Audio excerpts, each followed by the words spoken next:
குக்குர்பிட்டா மஷூட்டா, grouped பம்கின்னு சொல்லக்கூடிய butter squash nuts. இதுல இருக்கிற விதைகள்ல பரிமிதமான நுண்ணுச்சத்துக்கள் இருக்கு. குறிப்பா ஆன்டி ஆக்சிடென்ட்ஸ் நிறைய, ஆன்டி இன்ஃப்ளமேட்டரி, அதாவது நம்ம உடம்புல அழற்சிகள் இயற்கையா உருவாகுது. எதற்காகனா நம்ம பாதுகாக்கிறதுக்காக. அளவுக்கு மிஞ்சினால் அமிர்தமும் விஷமும். அந்த அளவுக்கு மிஞ்சி அந்த இன்ஃப்ளமேஷன் அதிகமாகும் போது அது கிரானிக் டிசீஸா மாறிட்டு இருக்கு. அதுக்கு இது யூஸ்ஃபுல்லா இருக்கு. ஆன்டி த்ராம்பாட்டிக் அப்படின்னா என்னங்க? ரத்தத்தோட உறையும் தன்மையை குறைக்குது. இன்னைக்கு கோவிடுக்கு அப்புறம் நிறைய பேருக்கு இந்த த்ராம்பாட்டிக் எஃபெக்ட் ஜாஸ்தியா இருக்கு. அதனாலதான் ஹார்ட் அட்டாக் வருதுங்கிறாங்க, ரத்தம் அடர்த்தி அதிகமாயிடுச்சு அப்படிங்கிறாங்க, ஸ்ட்ரோக் வருதுங்கிறாங்க. அதுக்கு சான்றுகள் எதுவும் இல்லை. ஆனாலும் நிறைய மாரடைப்புனால வரக்கூடிய மரணங்களை பார்க்கணும். அதற்கு அறிகுறி தான் விரைப்புத்தன்மை குறைபாடுங்கிறது. இந்த த்ராம்பாட்டிக் எஃபெக்ட் இருக்கிறதுனால இந்த ரத்தத்தோட உறையும் தன்மை கம்மியாகுது. அதனால ரத்த ஓட்டம் நல்ல மேம்படுது. ஒவ்வொரு செல்லுக்கும் தேவையான ரத்தம் கிடைக்கிறதுக்கு அது ரொம்ப சப்போர்ட்டிவா இருக்கு. ஆன்டி டயபெட்டிக், டயபெட்டிக் வராம இருக்கிறது தடுக்கக்கூடிய நுண்ணூட்டச்சத்துக்களும் இதுல இருக்கு. அடுத்தது நெருஞ்சியல் முள். இதுல இருக்கிற விஷயங்கள் என்ன அப்படின்னா, செக்ஸுவல் ஹெல்த்துக்கு ரொம்ப சப்போர்ட் பண்ணும். இத சித்த மருத்துவத்துல காம அரசின்னு தான் சொல்லுவாங்க. அது மட்டும் இல்லாம நீர்த்து போக வைக்கும் தன்மை உண்டு. அதாவது தண்ணீரை உடைத்து தரக்கூடிய தன்மை இதுக்கு உண்டு.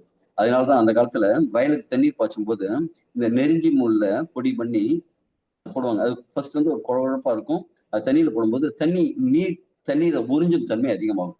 இதனால என்ன ஆகும், உங்களுக்கு யூரினரி இன்ஃபெக்ஷன்லாம் இருந்ததுன்னா சரியாகும். யூரின் ஃப்ளோ நல்லா இருக்கும். குறிப்பா சிறுநீரக கற்கள் இருந்ததுன்னா வெளியில வந்துடும், உடஞ்சு இல்லைன்னா கிளீன் ஆகி வெளில வந்துடும். கார்டியோடானிக் இதயத்தினால அதெல்லாம் இருக்கும்.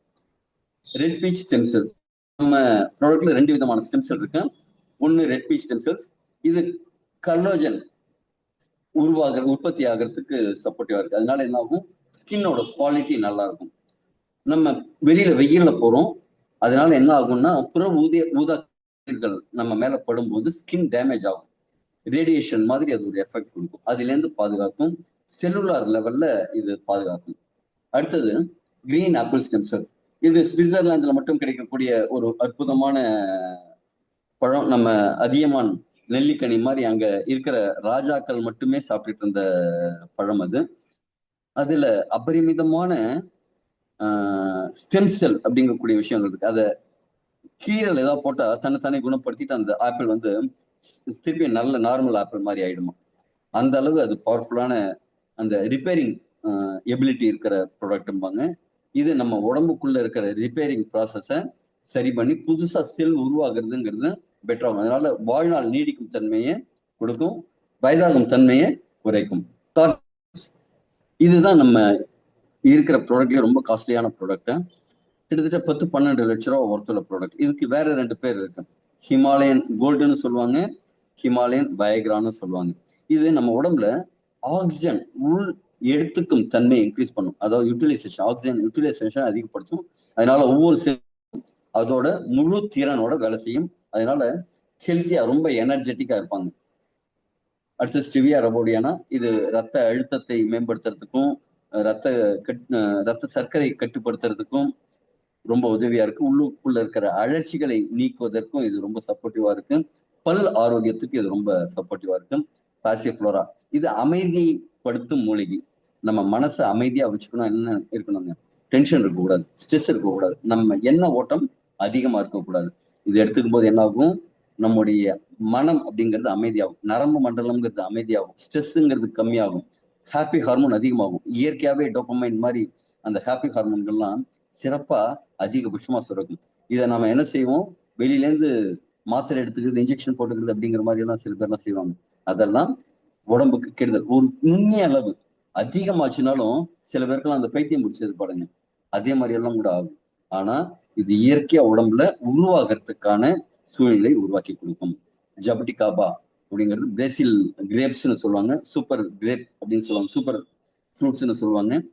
இது ஆன்டி ஆக்சிடென்ட்ஸ் ரிச்சா இருக்கக்கூடிய ஒரு பழம். அதனால நம்ம உடம்புல இருக்கிற ஃப்ரீ ரேடிக்கல்ஸை மட்டுப்படுத்தி ஆக்சிடேஷன் ப்ராசஸை குறைக்கும். அதனால உடம்பு வந்து செல்கள்லாம் ரொம்ப ஆரோக்கியமா இருக்கும். புதுசா செல் உருவாக்குறதும் நல்ல குவாலிட்டி ஆகும்.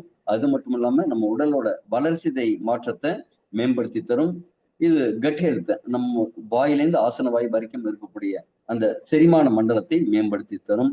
அது மட்டும் இல்ல, இதய ஆரோக்கியத்துக்கு, கார்டியோவாஸ்குலர் ஆரோக்கியத்துக்கெல்லாம் நல்லது. பிலியா சாப்பிடா, நம்முடைய அக்கி அப்படின்னு சொல்லக்கூடிய இந்த பழம் பைட்டோ கெமிக்கல், புரோட்டீன், ஒமேகா 3 போன்ற நுண்ணுட சத்துக்கள் அதிகமா இருக்குது. இதுலயும் ஆன்டி ஆக்சிடென்ட் ப்ராப்பர்ட்டிஸ் நிறைய இருக்கு. இதுல அடர்த்தியா நியூட்ரிஷன் இருக்கு அப்படிங்கிறாங்க, ரொம்ப அடர்த்தியா. இது எடை மேலாண்மைக்கு ரொம்ப உதவியா இருக்கு. ஒரு குறிப்பிட்ட நம்ம வெயிட் கம்மியா இருக்கேன் அப்படின்னாலும் உங்களுக்கு யூஸ்ஃபுல்லா இருக்கும். வெயிட் அதிகமா இருக்கிறவங்களுக்கு யூஸ்ஃபுல்லா இருக்கும். அந்த வெயிட் மேனேஜ்மெண்ட்டுக்கு ரொம்ப சப்போர்ட்டிவா இருக்கும்.